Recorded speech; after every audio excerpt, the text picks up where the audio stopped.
வணக்கம் மக்களே, நான் உங்கள் தமிழ் டெலிவரி மணிகண்டன். புதிய முயற்சி, புதிய வாழ்க்கை, புதிய பாதையில் இது வெற்றிகரமான 3வது வாரம். ஓகே, இந்த வாரம் பார்த்திங்கன்னா நல்ல வாரம். ஒரு நாள் லீவ் போட்டு 9,000 சம்பாரிச்சிருந்தேன். 9,000 சம்பாரித்து லைனுக்கு கிளம்பிட்டேன். இந்த வாரத்தில் எடுத்த சில கிளிப்ஸை தான் இங்கே போட்டிருக்கேன். பின்னாடி வாய்ஸ் ஓவரில் தான் நான் பேசிகிட்ருக்கேன், ரெக்கார்டு தான். ஓகேங்களா, அதனால் திட்டாதீங்கன்னா நான் மாறி மாறி வருதுன்னு சொல்லிட்டு. ஓகே, சம்பாதிக்கிறோம். எதுக்காக சம்பாதிக்கிறோம்? கடன் கட்டினையா கட்டினே நல்லா கட்டினேன். இந்த வாரம் பார்த்திங்கன்னா ஒரு 2 பேர்த்துக்கிட்ட பேமெண்ட் கட்டினதால் 6 வாரமாக குறைஞ்சிடுச்சு. இன்னும் ஒரு 4 வாரம் கட்டினா அவங்க 2 பேர் கணக்கு முடிய போகுது. அதே மாதிரி இன்னும் 2 பேர்த்துக்கு பார்த்திங்கன்னா 7 வாரங்கள் தான் பேலன்ஸ் இருக்குது. 3வது வாரமும் கட்டியாச்சு. ஒரு மந்த்லி ஃபினான்ஸும் க்ளோஸ் பண்ணியிருக்கேன். 2000 ஒன்று, 1000 ஒன்று, 1300 ஒன்று, ஒரு 840 ஒன்று கட்டியிருக்கிறது வீக்லிக்கு. இன்னும் ஒரு 1000 கொடுத்துருக்கேன். அது இல்லாமல் ஓகே, மந்த்லிக்கு ஒரு 4000 கிட்ட கொடுத்துருந்தேன். அது அப்படியே போயிட்டுருக்கு. ஓகே, ஏர்னிங்ஸ் நல்லா தான் போச்சு இந்த வாரம், பரவாயில்ல. அதே மாதிரி இந்த வாரம் சம்பாதிச்சது இன்னும் நல்லது. ஏன்னா இந்த வாரம் 7 நாள் ஒர்க் பண்ணியிருக்கோம். 7 நாள் ஒர்க் பண்ணி 11,000 ஏர்ன் பண்ணியிருக்கோம். அது அடுத்த வாரம் சொல்கிறேன். வாழ்க்கையில் யாரோ இந்த மாதிரி இருக்காதீங்க. ஏன்னா சம்பாதிக்க கற்றுங்க. நல்லா சம்பாதிக்கிறேன் நானும், பார்க்குறீங்க, பார்த்து சேவிங்ஸ் பண்ணுங்கன்னு தயவுசெய்து சொல்லிடாதீங்க. ஏன்னா நான் இருக்கிற பிரச்சனைகள் அது மாதிரி. ஏன்னா நிறையவே பார்த்திங்கன்னா இதுக்கு முன்னாடி சேவிங்ஸ் பண்ண வேண்டிய வாய்ப்புகள்லாம் வரும்போது நான் செலவு பண்ணிட்டேன்னா மீன்ஸ் கடன் கொடுத்துட்டேன். கடன் கொடுத்துருக்கேன். கடன் வாங்கியிருக்கேன், கடன் கட்டியிருக்கேன், நிறைய பிரச்சனை அனுபவிச்சிருக்கேன். நிறைய மேரேஜ் பண்ணியிருக்கேன், நிறைய இஷ்யூஸ் ஓகே, பிஸ்னஸும் பண்ணி பார்த்து லாஸ் பண்ணி கட்டியிருக்கேன். எதனால் இது சொல்ல மாட்டேன், அதெல்லாம் வேண்டாம். சரிங்க மக்களே, நடுவில் ஃபோன் கால்ஸ் வந்துட்டு தான் இருக்குது. அதனால் டாபிக் மாதிரி போயிட்டே இருக்கும் போல இருக்குது. சரி, ஓகே, வாழ்க்கை எதுக்காக வாழ்கிறோம்? சம்பாதிக்க தான் வாழ்கிறோம். சம்பாதிச்சு என்ன பண்ண போகிறோம்? நான் கடன் கட்ட போகிறேன் அடுத்த 3 வருஷத்துக்கு அப்புறம் என்னோடய சேவிங்ஸை பார்க்க போகிறேன்.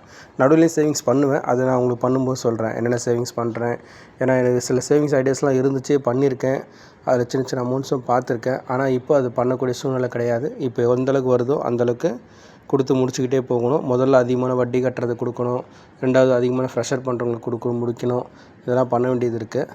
அதான் இது ஒரு லைஃப் லெசன். மக்களே பார்த்து கற்றுக்குங்க.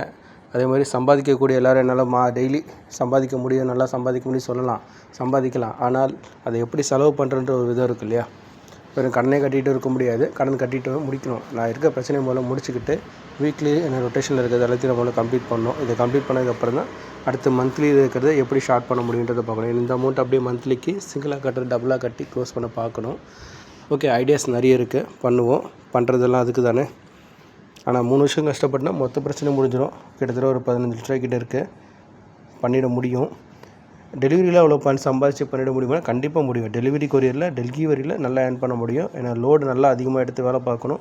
நம்ம அதிகமான இம்ப்ரூவ்மெண்ட் நம்ம அதிகமான இன்ட்ரெஸ்ட் காட்டணும் அப்படின்னா நமக்கு அதிகமான லோடை கம்பெனி கொடுக்கும். நமக்கு அதிகமான வேலையை கம்பெனி கொடுக்க சொல்ல நம்ம அதிகமாக சம்பாதிக்க முடியும், சம்பாதிச்சு செஞ்சுக்க முடியும். அப்புறம் உடம்பு என்னத்துக்காகனா அது அப்படி தான் ஆகும், ஒன்றும் பண்ண முடியாது. ஏன்னா சம்பாதிக்கிறோம்ல, நம்ம லிமிட்டாக சம்பாதிச்சோன்னா லிமிட்டாக இருப்போம், உடம்பு நல்லாயிருக்கும். ஏதாவது ஒன்று விட்டு கொடுத்தா தான் ஒன்று கிடைக்கும் இல்லையா? அதுதானே வாழ்க்கை. எல்லாமே இருந்தால் அப்படி எப்படின்னு பண்ணுறது சொல்லுங்கள். பெட்ரோல் வண்டி போட்டுருந்தேன். பெட்ரோல் வண்டிக்கு டெய்லி 200 செலவு பண்ணேன். இப்போ பேட்டரி வண்டி அப்புறம் அந்த காசு மிச்சம் தான், அதுவும் இதில் தான் இருக்குது.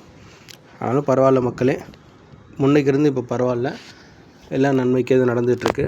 வாழ்க்கையில் சம்பாதிங்க, அதை மட்டும் சொல்ல விரும்பலை. வாழ்க்கை எதுக்காக? நல்ல கவிதைகள் படிக்க. எனக்கு உண்மையிலே சொன்னால் எனக்கு கவிதை படிக்க பிடிக்கும், கவிதைகளை பேச பிடிக்கும், எழுத பிடிக்கும். சின்ன வயசில் நிறைய பண்ணியிருக்கேன். இப்போதும் சரியாக ஞாபகம் வர மாட்டேது. இப்போல்லாம் பார்த்திங்கன்னா கடன், பணம் இது மட்டும் தான் மனசில் போதா. அதில் வேறு பற்றி பேசுகிறதுல யோசிக்கிறது இல்லை. எனக்கு சுற்றி உள்ளவங்களுக்கு தெரியும், நான் அதாவது பழைய நண்பர்களுக்கு தெரியும் ஏன்னா எந்தளவுக்கு புத்தக விரும்பின்றது. ஏன்னா எவ்வளோ புக்ஸ் படிச்சிருக்கன்றதும் தெரியும். ஏன்னா வீட்டில் சின்னதாக லைப்ரரி மாதிரி வச்சுருந்தேன். அதெல்லாம் என் சொந்த வீட்டோடு போச்சு. எப்போ சொந்த வீடு காலியாச்சோ அப்போயே எல்லாம் போச்சு. வாடகை வீட்டில் ரொம்ப எங்கேயும் வைக்க முடியல, என்னால் வெளியே சொல்ல முடியாது. எனக்கு நான் கடைசியாக படித்ததுன்னு ராஜமுருகனோட புத்தகம் தான். கடைசியாக படித்த நண்பன் கொடுத்து தான் கடனாக கொடுத்து படித்த புக்கு அது. ஏன்னா அது மட்டும் தான் எனக்கு கடைசியாக கிடச்சிது. அதுக்கப்புறம் படிக்க முடிஞ்சதெல்லாம் படிக்க முடியல. வட்டியும் முதலும் அதுதான் வாழ்க்கையுமே. அதில் இருக்க ஒவ்வொரு விஷயங்களும் தான் வாழ்க்கை. நல்ல விஷயந்தான், அதெல்லாம் பார்த்து தெரிஞ்சுக்கிங்க சரிங்களா? ஒரு புக்கை சஜஷன் பண்ணுற நினைக்காதீங்க, அது நல்லாயிருக்கும். அது படித்து பாருங்கள், தெரியும். வாழ்க்கை அதே மாதிரி தான். ஒவ்வொரு சின்ன சின்ன விஷயங்களுக்காக தான் இயங்கிட்டுருக்கோம். நம்மளை சுற்றி என்ன நடக்குது நம்ம தெரிஞ்சிக்க முடியாமல் அவஸ்தைப்படுறோம். நம்மளை சுற்றி உள்ளவங்களுக்கு நம்ம நல்லது நினச்சா நமக்கும் நல்லது நடக்கும். நல்லது நினைங்க, நல்லதே நடக்கும். சரிங்க மக்களே, இந்த வாரத்துக்கான வீடியோ நான் இதோட முடிச்சுக்கிறேன். ஏன்னா இந்த வாரம் சம்பாரித்து கடன் கொடுத்துட்டேன். புதுசாக என்ன சொல்கிறது, ஆமாம், ஏன் தலையில் இவ்வளோ முடி இருக்கீங்க, மூஞ்சில் அசிங்கமாக இருக்குன்னு கேட்காதீங்க. அது இருக்குது, அதுக்கு ஒரு காரணம் இருக்குது. அந்த காரணத்துக்காக தான் இருக்குது. அதை முடிக்கும்போது தெரிஞ்சிடும். முடிஞ்ச அளவுக்கு சம்பாதிக்க சப்போர்ட் பண்ணுறேன். நான் ஏன் யூடியூப் வந்தேன், இவ்வளோ கடன் வச்சுருக்க, எதுக்கிட்ட டைம் இல்லாமல் இதை பண்ணிட்டுருக்கேன்னு கேட்காதீங்க. ஏன்னா நீங்கள் எனக்கு சப்போர்ட் பண்ண தான் இந்த சூரியனை மாதிரி நானும் பிரகாசிக்க முடியும். அதாவது மக்களாகிய நீங்கள் எனக்காக யோசித்து வாழ்த்தினா மட்டும்தான் இந்த சூரியன் மாதிரி என்னுடைய வாழ்க்கையும் இருக்கும். அதாவது மற்றவங்களோட பிரார்த்தனை தான் நம்மளை வளர்த்து விடும். நம்மளோட பிரார்த்தனை நம்மளை நடக்குமோ இல்லையோ, அவன் நல்லா இருக்கணும், வாழ்க்கையில் கஷ்டப்படுறான், கொஞ்சம் மேலே வரணும்னு நீங்கள் நினச்சா தான் நான் நல்லா இருக்க முடியும். இந்த சூரியன் மாதிரி. இந்த சூரியன் எப்படி வெளிச்சம் குறைஞ்சி ஏறுது, அது சாயங்காலம் மறைய போகுதுன்னு அர்த்தமா? இல்லை, அது மறையாது. பூமி சுற்றி வந்தாலும் சரியாக இருக்கும். ஆனால் நம்ம நினச்சிக்கிறது அப்படி தானே. அடுத்த நாள் விடியற்காலை நல்ல தூரம் நடக்கணும்ல, அதுக்காக தான் இந்த யூடியூப்பில் வந்திருக்கேன். நீங்கள் எனக்கு சப்போர்ட் பண்ணுங்கள், நான் மேலே வருவேன். என்னோடய வாழ்க்கையின் வளர்ச்சியை நீங்களும் பார்ப்பீங்க. உங்கள் கூட சேர்ந்து நானும் என்னோடய வாழ்க்கையை வளர்ச்சி பார்ப்பேன். என்ன நானே புதுசாக கற்றுப்பேன்.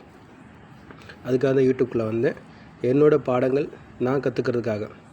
அதுக்காக தான் இந்த யூடியூப், வேற ஒன்றும் கிடையாது. சரிங்க மக்களே, நேரமாச்சு, நான் கிளம்புறேன். சரிங்களா? அடுத்த வாரத்தில் ஃபுல் வீடியோ மறுபடியும் போடுறேன், எவ்வளோ ஏர்னிங்ஸ் கொடுத்துருக்கன்றது. வாழ்த்துங்கள், வளர்கிறேன். சப்போர்ட் பண்ணுங்கள், சப்ஸ்கிரைப் பண்ணுங்கள். நீங்கள் சப்போர்ட் பண்ணுறது தான் எனக்கு பேரும். கமெண்ட் பண்ணுங்கள் மறக்காமல்.